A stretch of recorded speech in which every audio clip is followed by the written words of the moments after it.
مرحبا أصدقائي، كيفكم؟ شو أخباركم؟ اليوم رح نسوي مع بعض ليزي كيك اسمه سوكسي.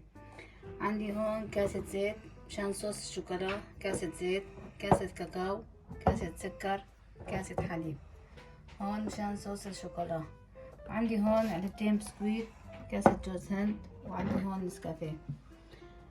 هلا أول شي بنحط الزيت،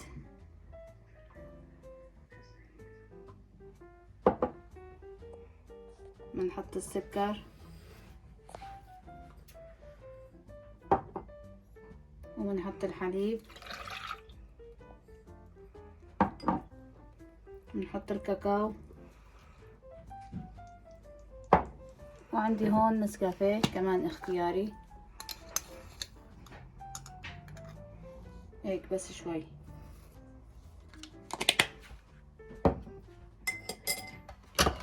وهلا بنخلطهم كلهم مع بعض، بنساويهم صوص شوكولا.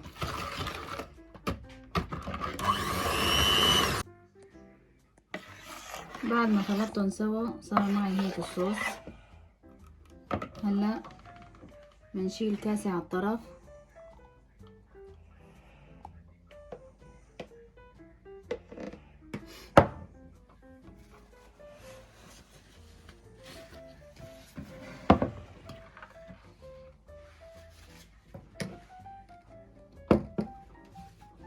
عندي هلا هون البسكويت بنكسره،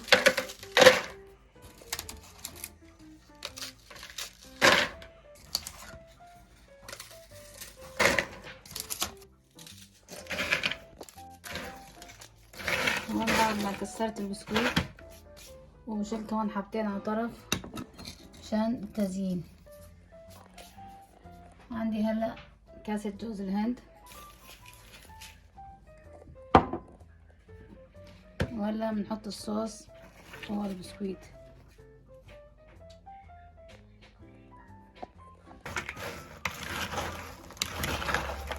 هلا بعد ما حطيت الصوص وجوز الهند فوق البسكويت بنخلطهم سوا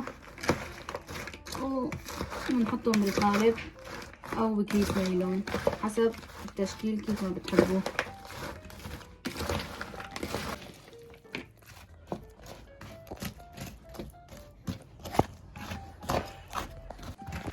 بعد ما خلطتهم سوا هيك راح احطهم هلا بهذا القالب.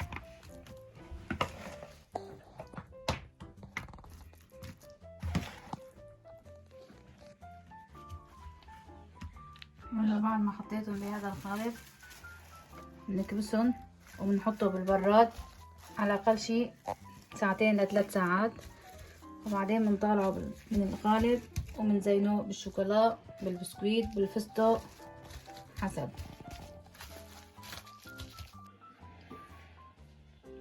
هون بعد ما طلعناه من الفريزر بعد تقريبا 2 ساعات ما شاء الله تماسك معي كتير كويس.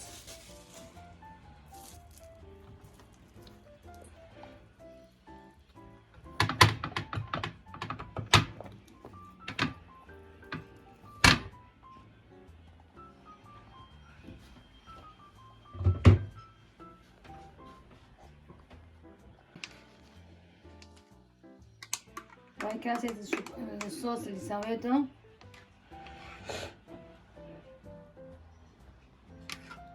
نحطه على الوش شوي،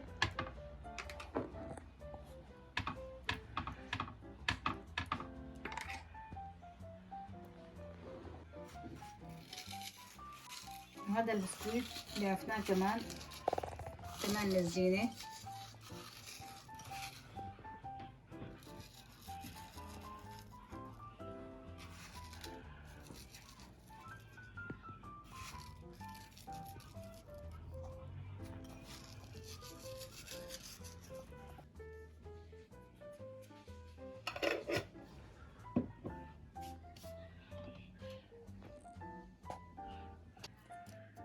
هلا نقطع قطع نشوف.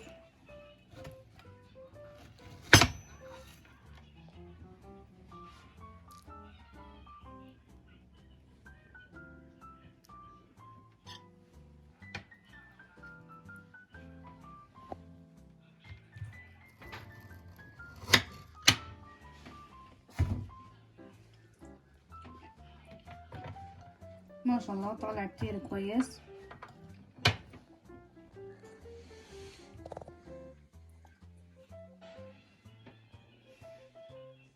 ولهون وصلنا لنهاية الفيديو، وشكرا لكم على المتابعة، ولا تنسونا من اللايك والاشتراك. باي باي.